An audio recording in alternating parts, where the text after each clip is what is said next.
C'est un privilège pour nous, membres de l'Institut biblique belge, d'être en collaboration avec cette Église durant cette semaine. Un tout grand merci au pasteur et à toute l'Église pour cela. Je vous remercie d'être venus pour cette conférence, pour ce survol de la Bible en 45 minutes chrono.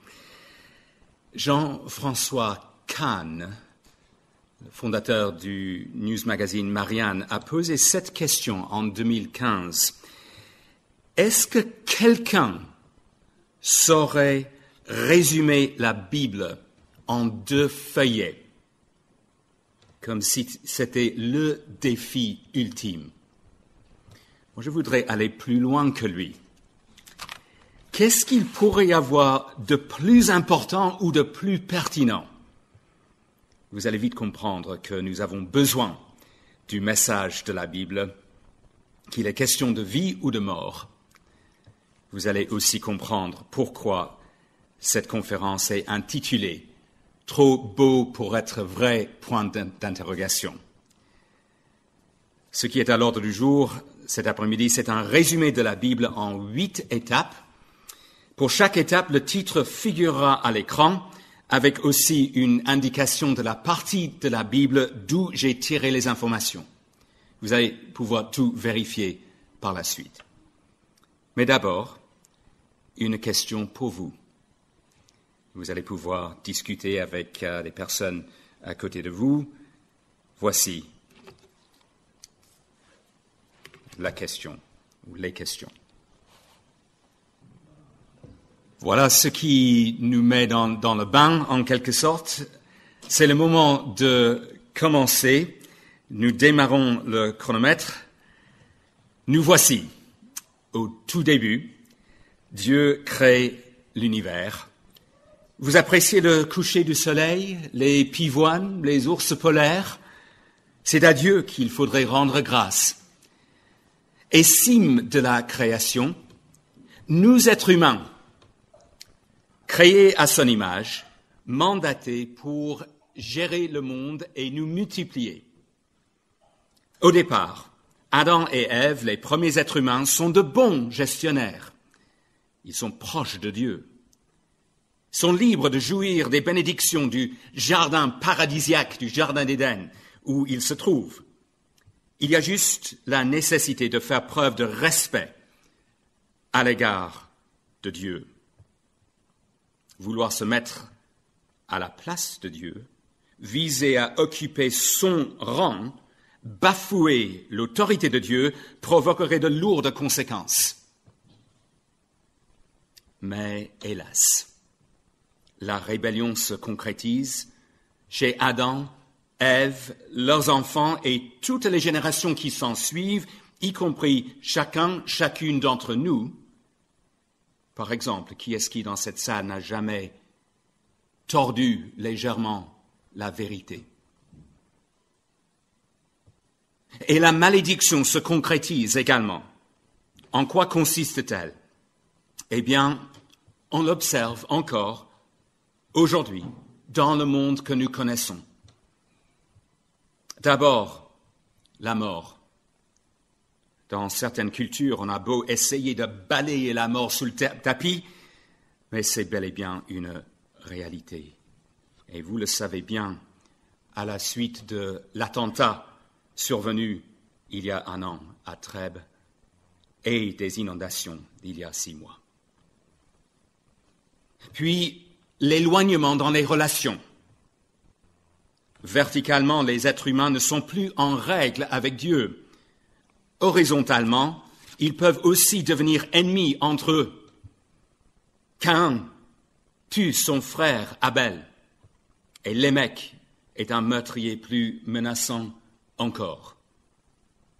Rien qu'en Syrie, depuis 2011, environ 500 000 personnes ont été tuées.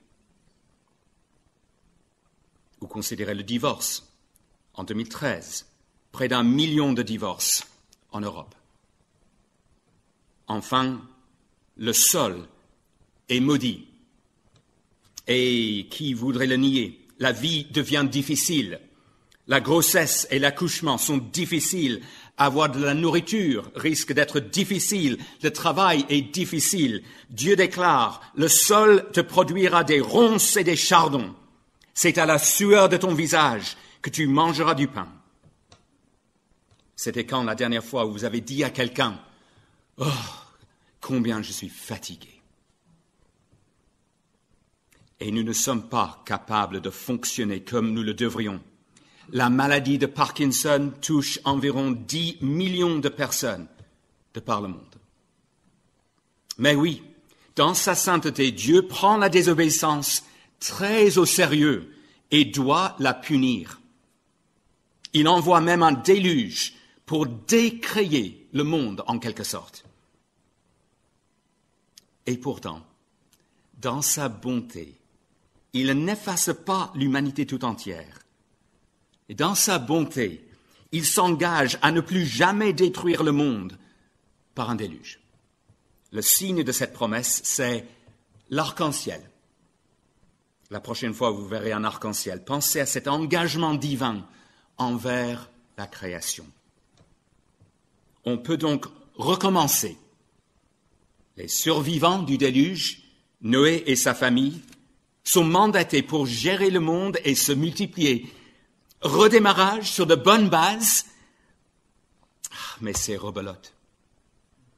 Ivresse chez Noé, action honteuse chez son fils Ham, défiance flagrante vis-à-vis de l'autorité de Dieu dans la construction de la tour de Babel, désobéissance d'Adam, puissance 10. Dieu va-t-il être à bout de patience? Mais, fait remarquable, à ce point de l'histoire, on observe un tournant. Nous sommes à la deuxième étape, 1800 avant Jésus-Christ environ. Dans sa bonté extraordinaire, Dieu choisit Abraham et il promet à sa famille des bénédictions qui répondent point par point aux malédictions qu'il a infligées à l'humanité. La malédiction qu'est la mort, Dieu promet maintenant qu'Abraham deviendra une grande nation avec une postérité de taille.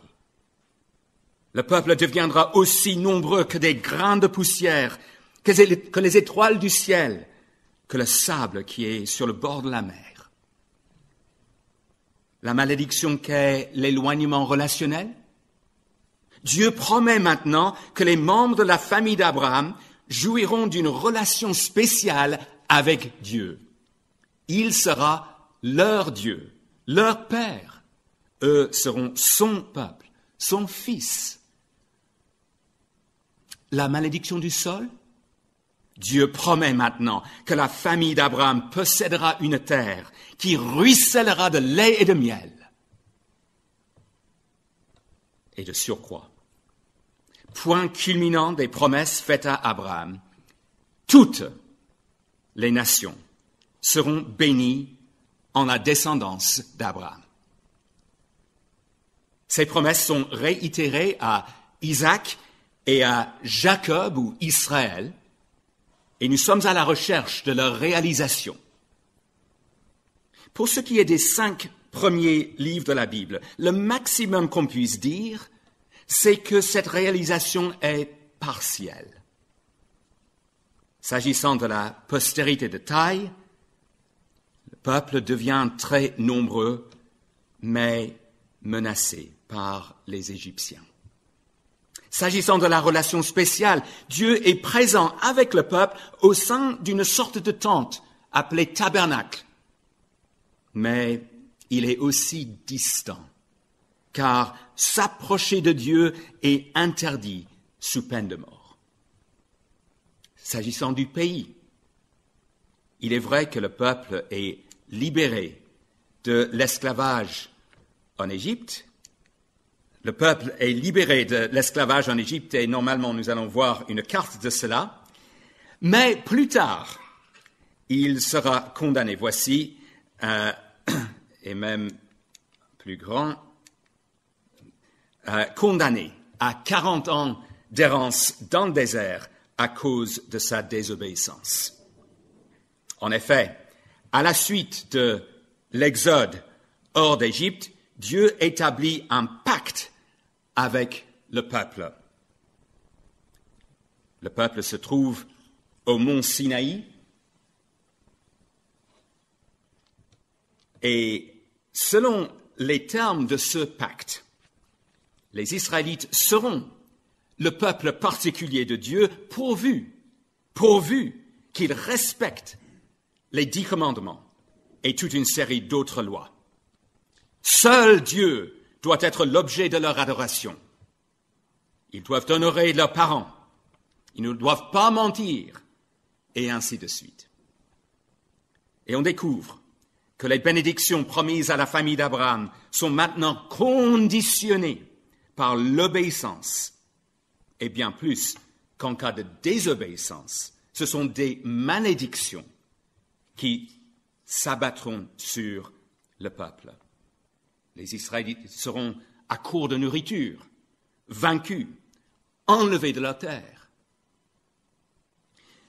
Je pourrais vous dire que je vous offre 100 €, point à la ligne. Ou bien je pourrais vous dire que je vous offre 100 € si vous gagnez le marathon en un temps record. Ce n'est pas la même proposition. Et on dirait que Dieu promet des bénédictions d'un côté, que les Israélites deviendront une immense famille avec lui pour père dans un pays magnifique, et que d'un autre côté, il précise que ces bénédictions dépendent de la mise en pratique de la loi par le peuple. Qu'est-ce qui va primer? Promesse ou pacte? Bénédiction ou malédiction? Le Dieu bon et généreux ou le Dieu saint?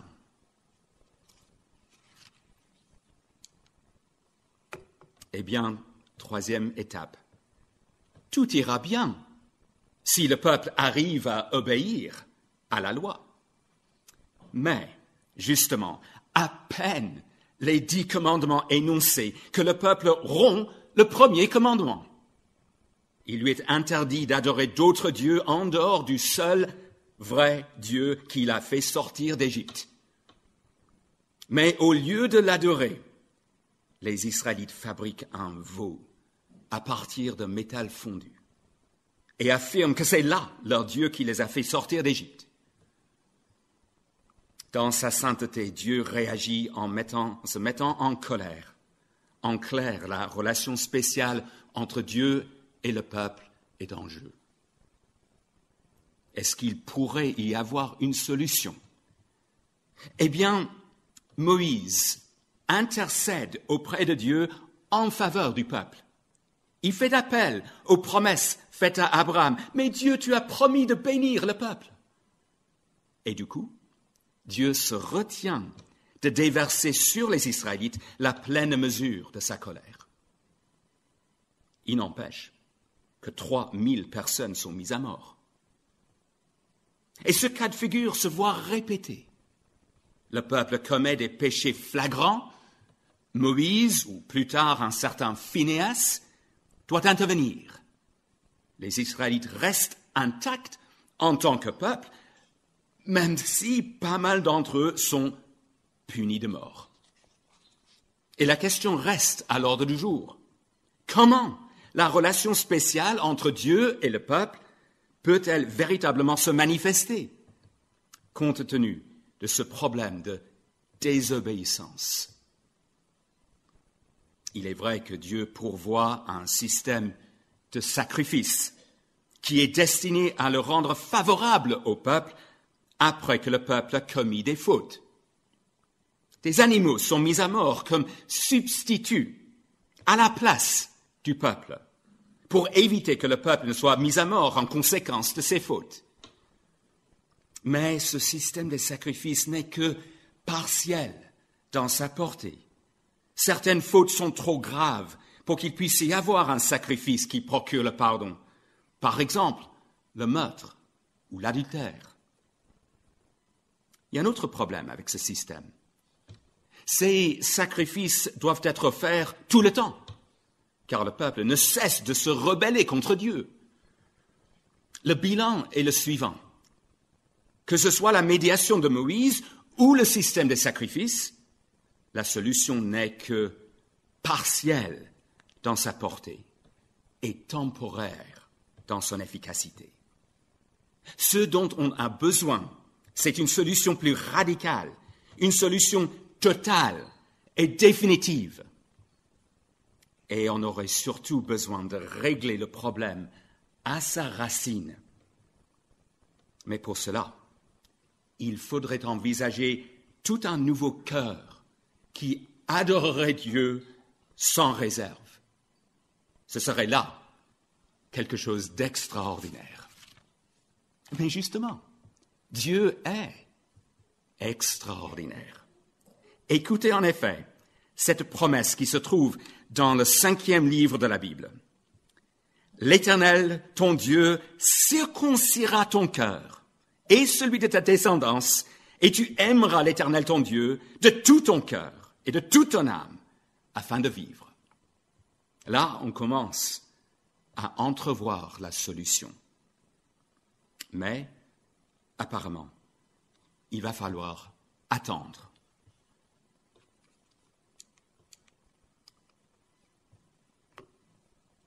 Nous arrivons à la 4e étape. Et à ce stade, par moment, on peut être sur le point de se dire, voilà, les promesses faites à Abraham s'accomplissent. Le peuple est installé à ce stade dans son pays. Il connaît le repos. Les ennemis sont vaincus.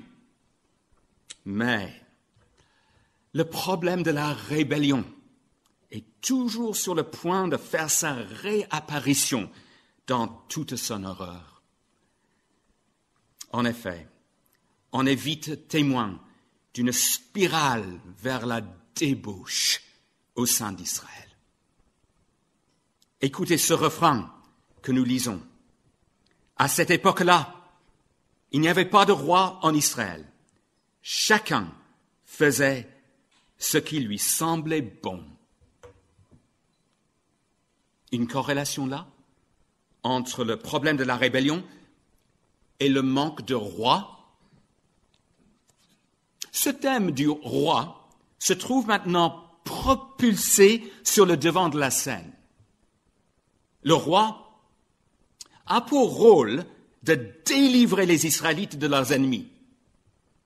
Car même si les Israélites se trouvent maintenant dans leur terre, ils sont menacés de toutes parts, par les Ammonites, par les Amalécites, par les Philistins. Le roi David réussit brillamment à vaincre ses ennemis, même le géant Goliath. Et à un moment donné, il y a 3000 ans, Dieu fait cette promesse à David. Quand ta vie prendra fin et que tu seras couché avec tes ancêtres, je ferai surgir après toi ton descendant, celui qui sera issu de toi, et j'affermirai son règne.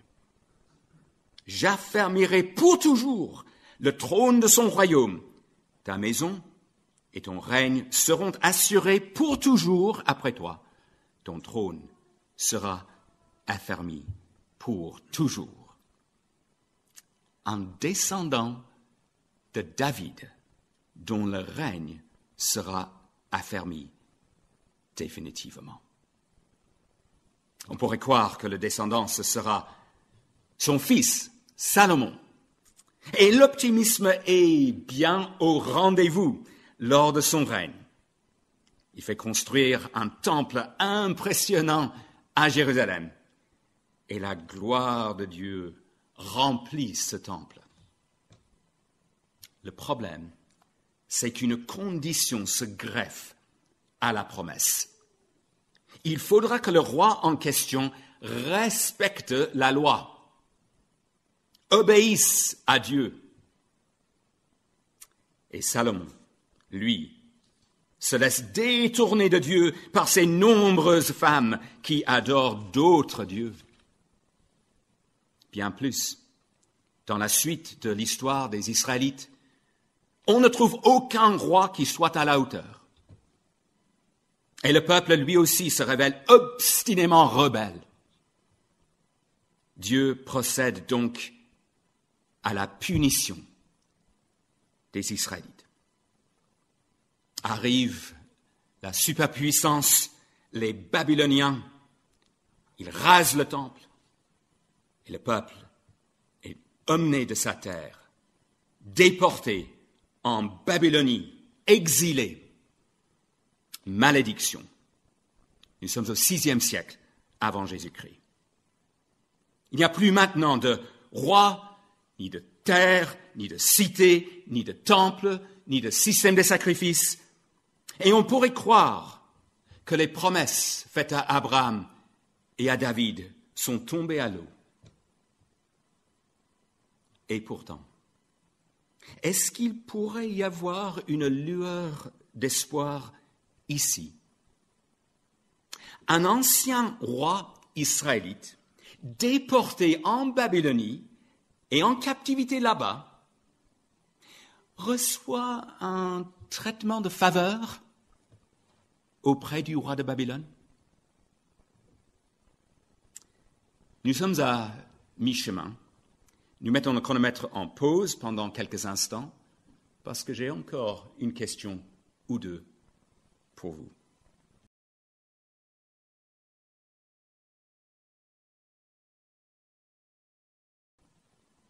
Merci d'avoir réfléchi à ces questions. On redémarre le chronomètre et nous sommes arrivés à la 5e partie du survol. Je vous rappelle que nous sommes à la recherche d'une solution au problème de la rébellion contre Dieu et des conséquences de cette rébellion. Cette solution est présentée comme étant une immense famille avec Dieu lui-même pour père dans un pays magnifique. Promesse faite à Abraham. Quelle bonté chez Dieu. Et cette solution dépend de la venue d'un roi dont le trône sera établi définitivement. Promesse faite à David. Quelle bonté chez Dieu encore. Mais selon le pacte, la solution ne peut faire le court-circuit de l'obéissance envers Dieu. Sinon, ce sont des malédictions qui s'abattent sur le peuple. Nous avons vu que le peuple finit par être déporté en Babylonie. Quelle sainteté chez Dieu. Et avant, durant et après cette déportation en Babylonie, Dieu s'exprime par le biais de prophètes. Ces prophètes passent la majeure partie de leur temps à renforcer le pacte en faisant 3 démarches. D'abord, ils mettent le doigt sur la désobéissance chez le peuple, l'infidélité, le non-respect du pacte, idolâtrie, faux culte, injustice, oppression. Deuxièmement, ils exhortent les Israélites à changer de comportement, à changer de cap, à changer de cœur. Troisièmement, ils annoncent les conséquences qu'entraîne l'obstination à désobéir à Dieu. Ces conséquences? Eh bien, les malédictions, dont notamment l'exil en Babylonie. Et les prophètes soulignent également que les nations en dehors d'Israël doivent être jugées également. Elles aussi font preuve d'orgueil et refusent de reconnaître l'autorité de Dieu. À terme, apprenons-nous à ce stade, la dégénération du cosmos tout entier est même prévue. Il va y avoir un jugement ultime et terrifiant. Dieu est saint.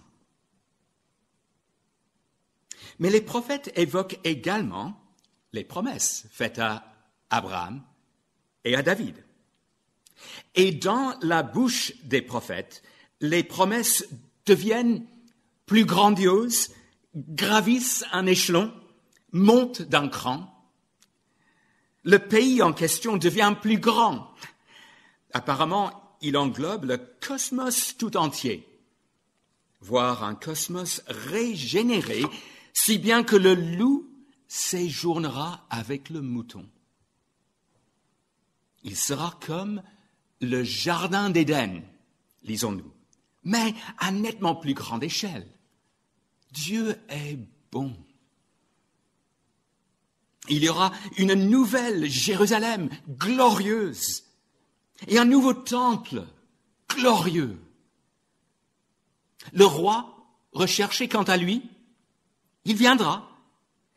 Il sera parfait en justice. Il régnera pour toujours et en plus d'être descendant de David, il sera Dieu. Mais nous savons déjà que non seulement le roi, mais encore le peuple doit être à la hauteur, doit obéir à la loi. Et là aussi, la solution est présentée par les prophètes dans des termes extraordinaires. Effectivement, le problème de la désobéissance sera réglé. Le cœur sera l'objet d'une intervention chirurgicale. Écoutez cette promesse. Je vous donnerai un cœur nouveau et je mettrai en vous un esprit nouveau. J'ôterai de votre chair le cœur de pierre et je vous donnerai un cœur de chair. Je mettrai mon esprit en vous et je ferai que vous suiviez mes prescriptions et que vous observiez et pratiquiez mes ordonnances. Plus de désobéissance. Mais cela s'appliquera à qui exactement? Et quand? Et pourquoi?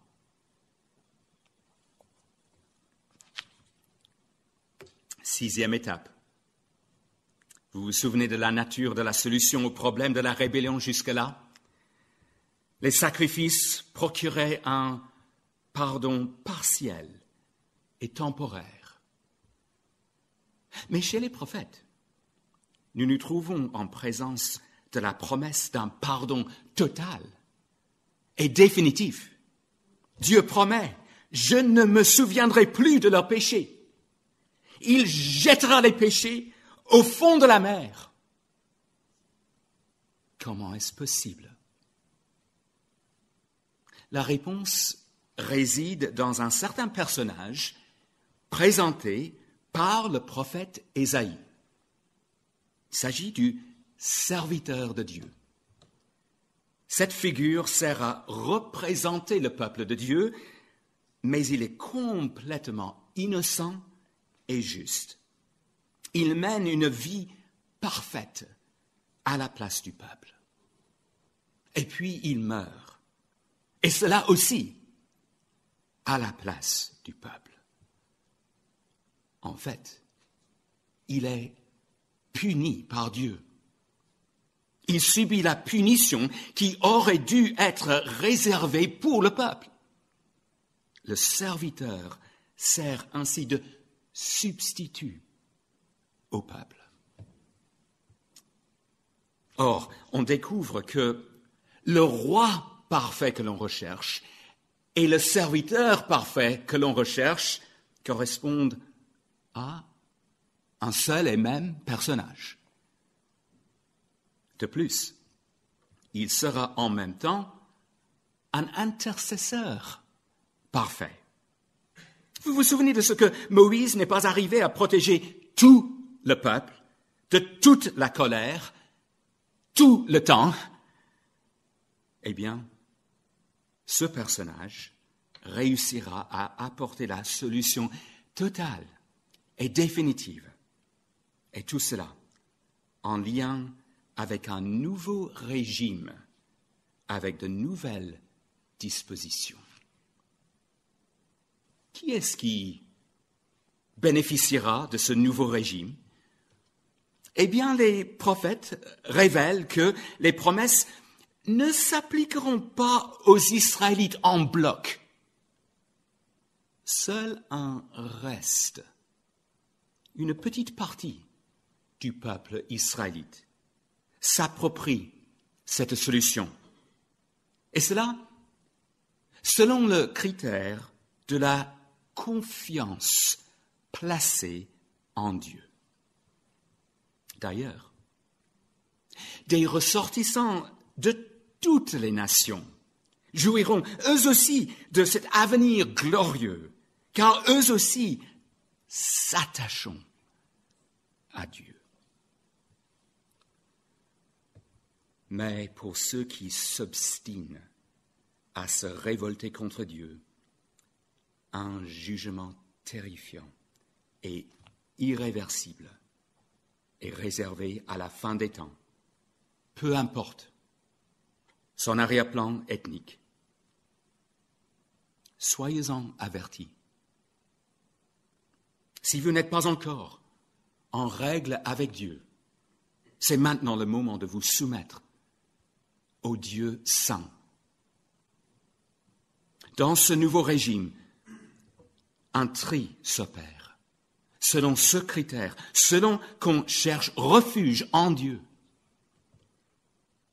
Et si vous n'avez pas encore trouvé refuge en Dieu, c'est maintenant le moment de le faire. Si vous avez trouvé refuge en lui, je vous rappelle que Dieu se montre miséricordieux envers certains pour cette raison qui est mise en valeur par les prophètes. Il y va de son honneur. Ce n'est pas que nous soyons aimables, mais que Dieu choisit de nous aimer pour sa gloire. Dieu ne peut pas permettre à jamais que les gens fassent fi de sa majesté. Les rebelles doivent être punis et son peuple doit être sauvé, afin que tout le monde reconnaisse la gloire qui lui appartient exclusivement. C'est pour quand? Le nouveau régime, le nouveau cœur, le roi, serviteur, intercesseur. Eh bien, par-delà l'exil, les prophètes parlent d'un retour au pays suivant le modèle de la sortie d'Égypte qui a eu lieu à l'époque de Moïse. Un nouvel exode depuis la Babylonie et vers le pays.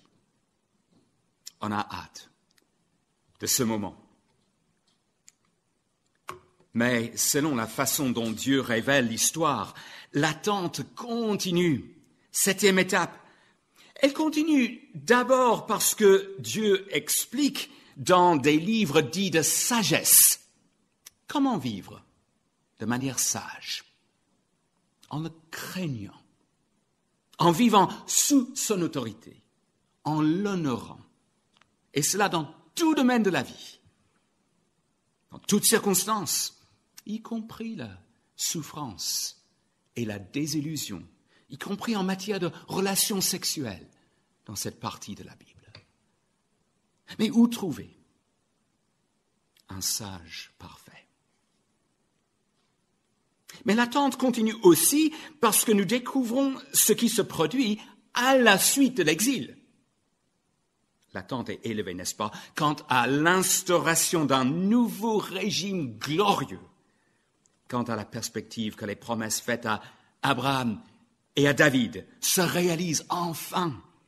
Une immense famille avec Dieu lui-même pour père, dans un nouveau cosmos magnifique, un nouveau cœur chez les gens, la venue du roi, serviteur, intercesseur. À la fin du VIe siècle, Cyrus, le roi perse, permet aux Juifs de rentrer. Oh, mais ils rentrent au compte-gouttes. C'est l'ancien régime. Le pacte est encore en vigueur. Il y a une famine dans le pays. Ils reconstruisent les murailles de la cité de Jérusalem et même un nouveau temple, Mais ce temple est décevant, au point de faire pleurer certains. Il y a des gouverneurs, mais pas de rois. En clair, le nouvel exode glorieux n'a pas encore eu lieu.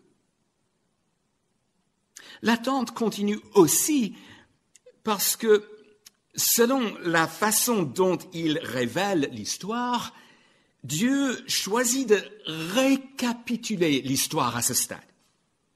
Il passe en revue l'histoire pour la communauté des Israélites qui est de retour de l'exil.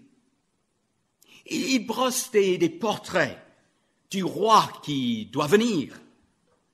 Et cela en vue de motiver la communauté à anticiper sur sa venue et à obéir à Dieu.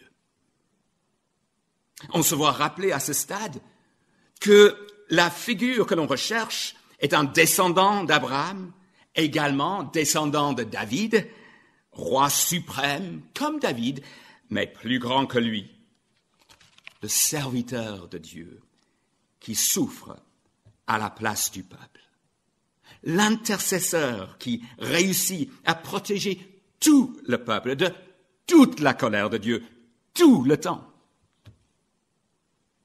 En même temps, certaines réalités sont exposées avec plus de netteté à ce stade. Par exemple, la fin de l'exil n'aura lieu pour de vrai que lorsque le roi arrivera.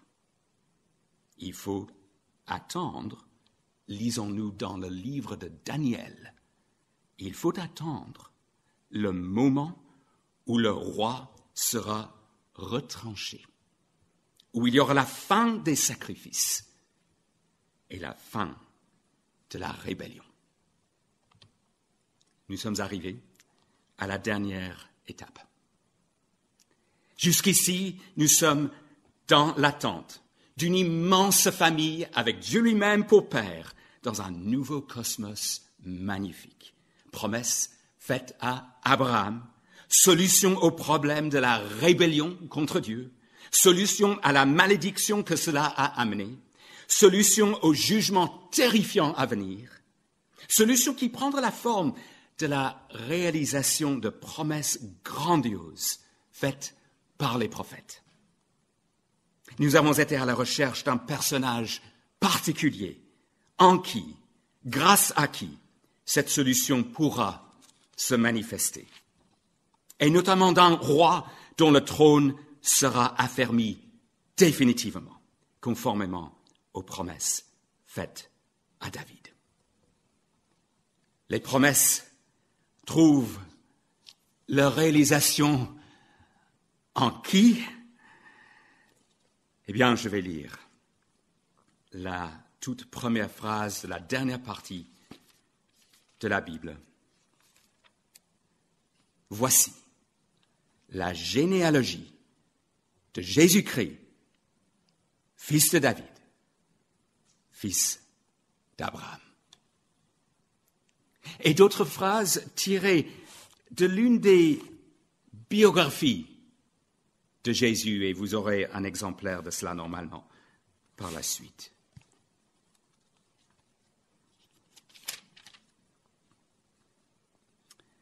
N'aie pas peur, Marie, car tu as trouvé grâce auprès de Dieu. Voici que tu seras enceinte. Tu mettras au monde un fils, et tu lui donneras le nom de Jésus. Il sera grand et sera appelé fils du Très-Haut. Et le Seigneur Dieu lui donnera le trône de David, son ancêtre. Il régnera sur la famille de Jacob éternellement. Son règne n'aura pas de fin. Zacharie fut rempli du Saint-Esprit et prophétisa en ces termes. Béni soit le Seigneur, le Dieu d'Israël, parce qu'il a visité et racheté son peuple. Il nous a donné un puissant sauveur dans la famille de son serviteur David. C'est ce qu'il avait annoncé par la bouche de ses saints prophètes des temps anciens. Un sauveur qui nous délivre de nos ennemis et de la domination de tous ceux qui nous détestent. Ainsi, il manifeste sa bonté envers nos ancêtres et se souvient de sa sainte alliance conformément au serment qu'il avait fait à Abraham, notre ancêtre. Encore aujourd'hui, dans la ville de David, il vous est né un sauveur qui est le Messie, le Seigneur. Promesse faite à Abraham et à David, accomplie. Ce n'est que Jésus-Christ qui réunit tous les attributs, qui remplit toutes les fonctions, qui est à la hauteur de toutes les attentes. Le roi parfait qui satisfait aux exigences du pacte. Le serviteur qui mène une vie parfaite en faveur du peuple, qui subit la punition à la place du peuple. L'intercesseur permanent qui protège tout son peuple, complètement face à la punition de Dieu. Le sacrifice ultime, définitif et efficace par lequel soit enlevée toute la colère de Dieu, provoquée par toutes les fautes, commises par toutes les personnes qui se tournent vers lui. Le conducteur du nouvel exode par lequel on peut sortir de l'exil et cheminer hors de la rébellion. Le tabernacle ou temple où Dieu est présent avec des êtres humains. Le sage parfait. Afin de combler toutes ces attentes, Jésus vit de façon parfaite. Il meurt sur une croix et il revient de la mort. Le fruit de son œuvre se concrétisera dans l'avenir, dans un nouveau cosmos qui est nettement supérieur au Jardin d'Éden et a fortiori nettement supérieur au monde que nous connaissons. Là, dans ce monde parfait à venir, il y aura une foule immense que personne ne peut compter et issue de toutes les nations. Ces personnes loueront d'une voix forte Dieu le Père et Dieu le Fils, Jésus, le Roi sacrifié, car ces personnes seront les bénéficiaires de la solution à leurs problèmes. Elles seront sans faute, voire parfaites. Mais les croyants en Jésus-Christ ne sont pas encore dans cet état final. Nous nous situons à l'époque de la frustration, à cause de la rébellion qui continue à nous coller à la peau et contre laquelle nous luttons si nous sommes croyants en Jésus-Christ. Dieu a commencé l'intervention chirurgicale du cœur de nos croyants, mais il n'a pas encore terminé. Et nous devons aller à contre-courant des croyances et des valeurs de notre société. Ça coûte cher de suivre Jésus. Mais quel privilège que de servir notre Maître en attendant son retour. Nous vivons à l'époque où on annonce de par le monde le pardon des fautes en Jésus-Christ pour celles et ceux qui se soumettent à son autorité. Encore quelques mots de cette biographie de Jésus. Jésus, ressuscité, dit à ses disciples, « C'est ce que je vous disais lorsque j'étais encore avec vous. Il fallait que s'accomplisse tout ce qui est écrit à mon sujet dans la loi de Moïse, dans les prophètes et dans les psaumes. » Alors il leur ouvrit l'intelligence afin qu'ils comprennent les Écritures. Et il leur dit, « Ainsi il était écrit que le Messie souffrirait et qu'il ressusciterait le troisième jour, et que la repentance et le pardon des péchés seraient prêchés en son nom à toutes les nations, à commencer par Jérusalem. » Et tant que Jésus ne sera pas encore de retour, l'occasion se présente encore à d'autres personnes de répondre à cet appel et à rejoindre cette immense famille qui a Dieu pour Père. Nous vous supplions donc, soyez réconciliés avec Dieu avant que ce ne soit trop tard. Rassurez-vous, le message de la Bible n'est pas trop beau pour être vrai, mais Jésus-Christ est la vérité avec un V majuscule.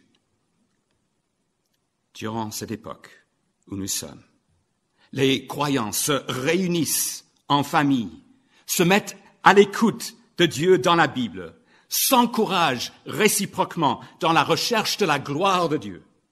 Et ils louchent, un œil fixé sur la croix, l'autre sur le monde à venir. Nous nous tournons vers Dieu pour qu'il nous fortifie dans notre foi et nous accorde beaucoup de joie. Nous qui sommes en Christ, nous sommes déjà hautement privilégiés, mais nous avons hâte de nous trouver dans le nouveau cosmos magnifique. Et donc, nous prions ainsi. Viens, Seigneur Jésus.